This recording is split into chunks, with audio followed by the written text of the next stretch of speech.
Morning, Kellyanne. Morning, Kellyanne. It doesn't reopen the government for Homeland Security. How in the world can we talk about funding the federal government and omit Homeland Security, which keeps us all safe?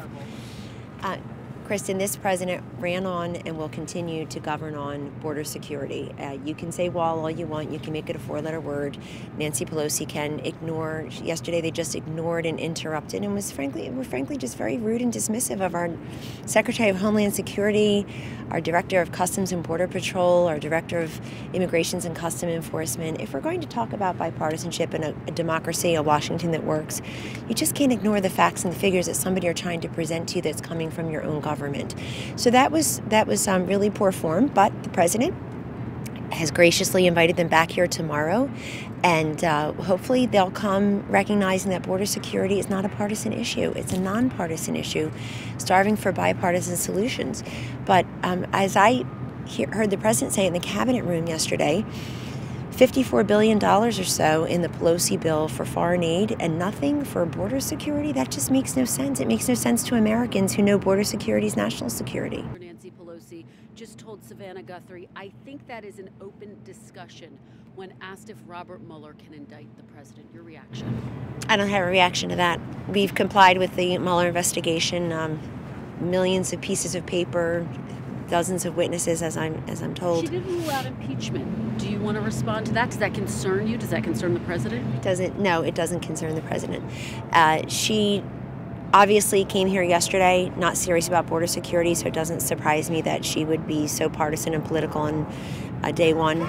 That's just too bad, because we need a fully functioning democracy. She has a pretty narrow majority. She has a left wing ready to rebel about her rules changes. Wasn't even assured that she was going to be the speaker until recently, because so many of them running against her.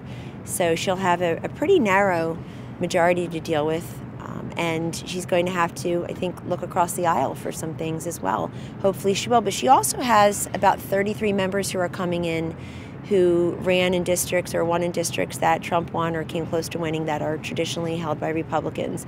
And so she has to deal with both sides of that. I think it's unfortunate that you've got an incoming speaker already talking about indictments and impeachment when this president's talking about border security and infrastructure. So we see some of the Democrats making joyful noises about infrastructure and keeping the economy humming, and hopefully we can rely upon them. Well, the president wants the government to reopen, but he also wants border security. We can't have a fully functioning Washington if we have leaders in the House and Senate who aren't even willing to listen to the facts and figures. You have to start there.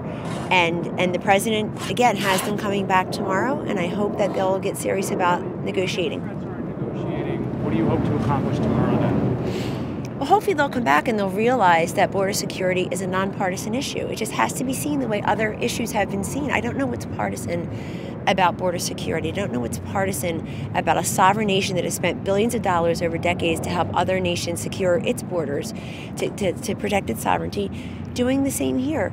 And this is not a campaign promise so much as it is the president's solemn duty. When he swore to keep us safe, this is how he sees it.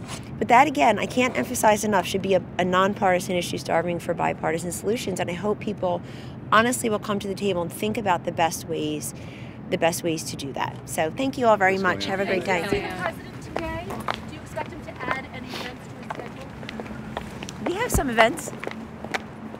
Public events? Oh, I don't know about that.